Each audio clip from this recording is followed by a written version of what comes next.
Octavo vídeo de Diario de un dibujante de cómic. Bueno, no voy a negar que mi viaje a Angoulême me ha pasado cierta factura, tanto para bien como para mal. Para bien, el haber podido ver a tanta gente disfrutando del cómic con tantas edades, ver tanto autor, tanta obra, tantos originales, carpas tan grandes con tantas editoriales. Bueno, es bastante abrumador lo que se ve en Angoulême. Y eso, evidentemente, era algo que necesitaba ver en persona, porque necesitaba volver a enamorarme aún más del cómic para poder seguir este sueño de querer ser autor de cómic, ¿no? Pero también hay un lado malo, y es que el haber visto tanto autor y tanto cómic y yo no haber podido todavía editar mi propio cómic, ¿no? Que una editorial confíe en mí para sacar un cómic adelante, es algo que te deja bastante fastidiado, ¿no? Porque claro, hay todo tipo de obras. Hay cómics dibujados de la rehostia, que bueno, que uno se siente muy pequeño cuando se compara con eso, pero hay otros cómics que bueno, no necesariamente son tan la rehostia y uno tiende a pensar, coño, pues si esto lo podría hacer yo incluso mejor, siendo humilde, ¿eh? Pero bueno, ya como rabia, ¿no? Creo que se entiende. Y bueno, este rollo sí que me ha dejado bastante frito un par de semanas, para qué negarlo. Y es porque, bueno, creo que el proyecto que lleven no es en sí malo, pero creo que lo he enfocado mal durante estos meses. Eso hace que me sienta tonto y por lo tanto haga aún menos, ¿no? Eso es una bola que se acumula. Ya sabéis que llevé Detective Paranormal, que es el cómic del que estamos hablando en este videoblog, y creo que me obsesioné muchísimo con el dibujo. Intenté hacer las mejores páginas que pude. He empezado a utilizar una tinta distinta, a dibujar de maneras distintas a lo que suelo hacer habitualmente, ¿no? A probar algo nuevo para llegar a un dibujo que creo que era mejor. Pero después de haber vuelto de Angoulême y haberle dado un par de vueltas, veo estas páginas y sí, están bien dibujadas y me gustan, pero creo que no son lo que yo tengo que hacer. Me explico, a ver. Siempre he dibujado cómics de la misma manera, ¿de acuerdo? Que ha sido... por ejemplo, este es uno de los cómics de los primeros que empecé a hacer, que era largo, ¿vale? Aquí hay como 150 y pico páginas. El diario de... ¿no? Este se llamaba La tontería del dibujante. No sé si se verá mucho en cámara, pero bueno. Este cómic, al igual que el resto que os voy a enseñar, siempre les he escrito de la misma manera.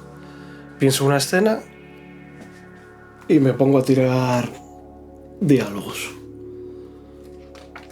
Tiro diálogos, ahora sí mejor. Diálogos y diálogos. Luego ya pienso Luego ya distribuyo el diálogo en viñetas y veo más o menos el encuadre. Pero siempre he pensado en diálogos. Cosa que también en un título genial no era tan así. Directamente iba a la página e iba, pues como cuando hacía un cómic en el instituto, ¿no? Que iba viñeta por viñeta sin pararme a pensar demasiado la escena, ¿no? Simplemente iba surgiendo. Como era un cómic de humor y el anterior también, pues más o menos me ha ido funcionando. En Trabajo de Verano, que era algo más complicadillo, también hice la misma fórmula. Diálogos y luego ya pensamos cómo encuadramos todo. Y en Detective Paranormal creo que he caído en la misma trampa. Cuando, igual, la conclusión a la que estoy llegando últimamente es que lo mejor es trabajar más la escena en texto, como si se tratase de una novela, para tener más maniobrabilidad.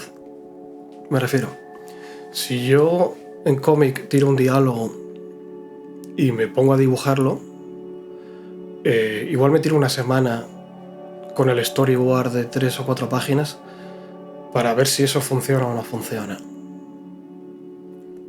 Una semana de curro, de muchas horas, dibujando arriba y abajo, y ni siquiera sería dibujo terminado, porque no estaría entintado ni estaría nada. En cambio, en texto, puedo dedicar una mañana entera a escribir y reescribir la escena, releerla 1000 veces y ver si funciona o no funciona, sin necesidad de tener que dibujarlo, ¿sabes?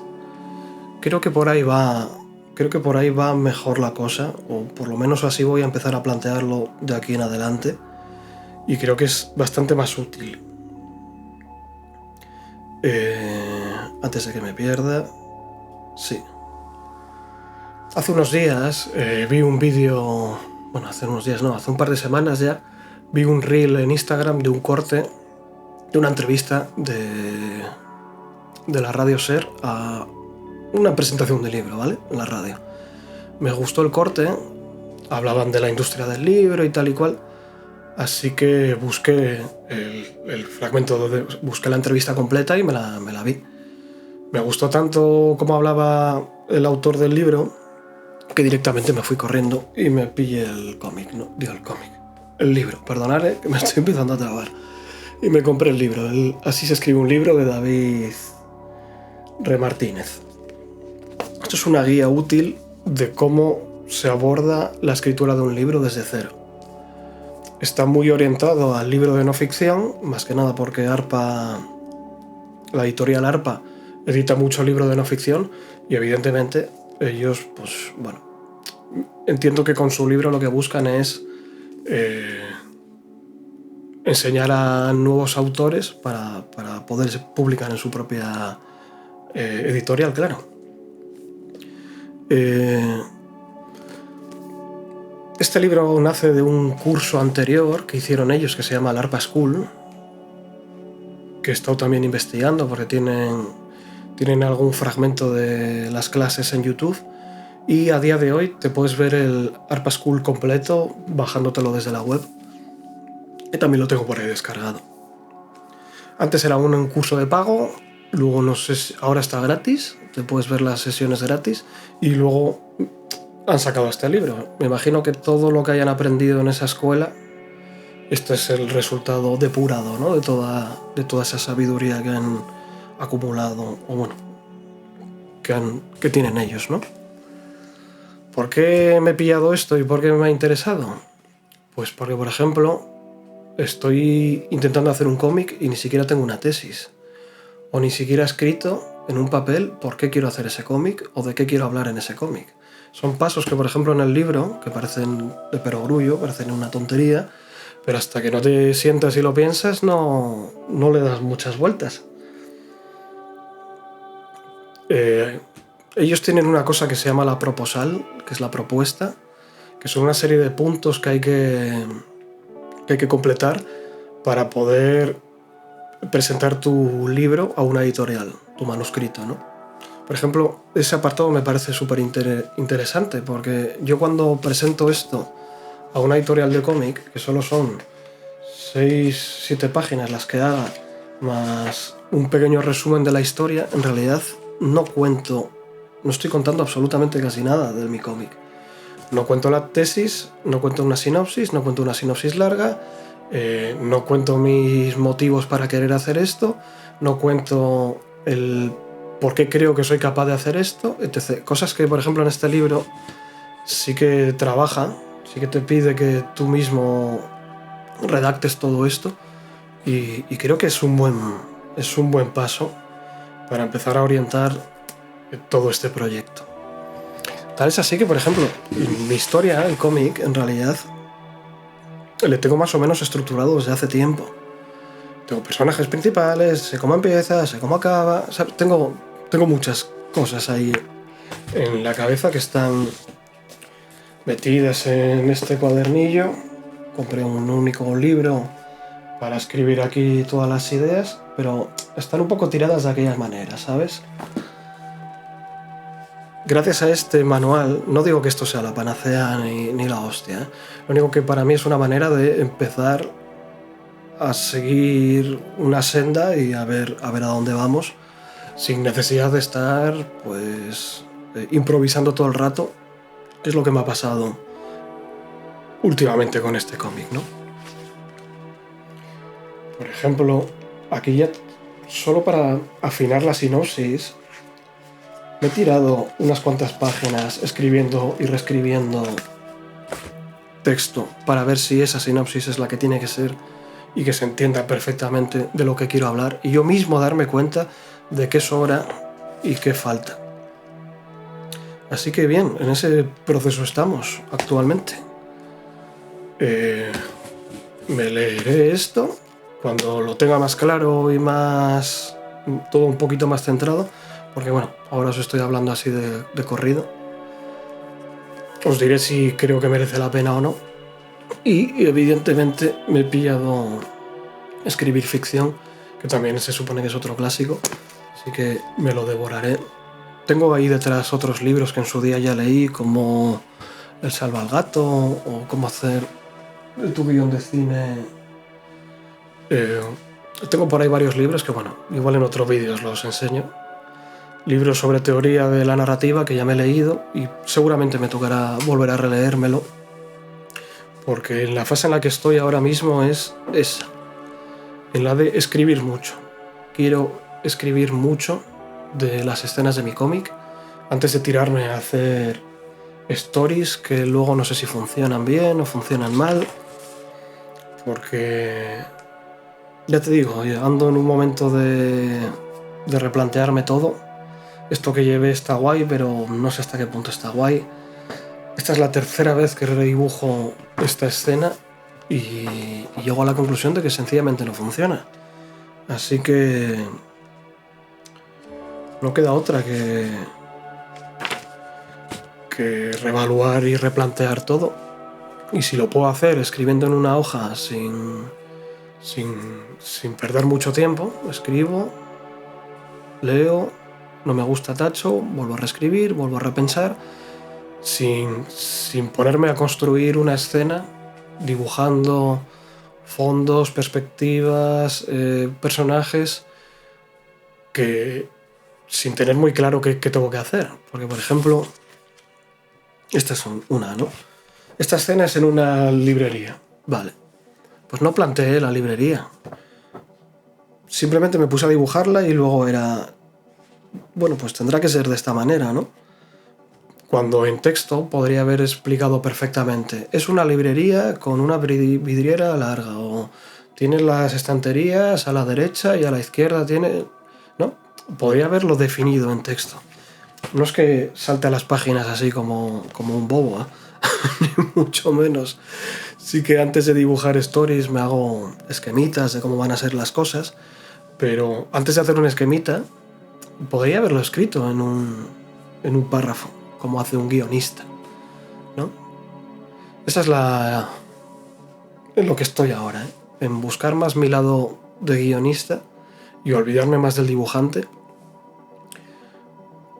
que en otra cosa. Hay un par de entrevistas que me he visto, unas cuantas, que me gusta mucho, de Juan Albarrán,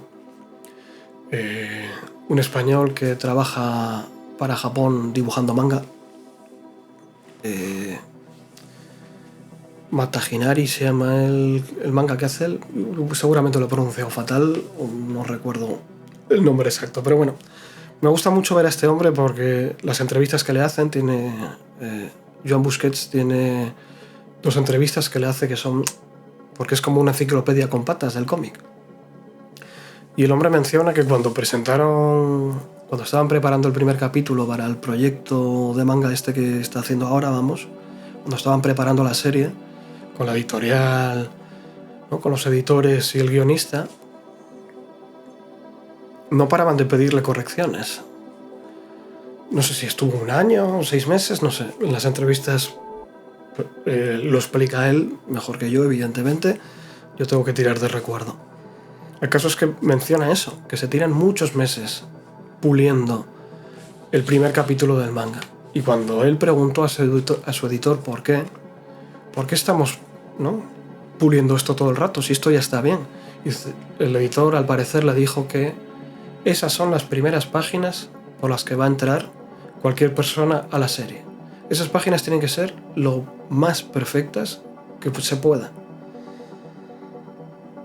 Eso me dejó dudando, porque si estas son las primeras páginas con las que empieza mi cómic, ¿son lo más perfecto que pueden ser? ¿O son lo primero que se me ha ocurrido, que es más o menos vistoso, que más o menos cuenta lo que yo más o menos quiero pensar, y para adelante? Porque tengo que ir a Angoulême y tengo que entregar esto y tengo que enseñar algo. Pues no.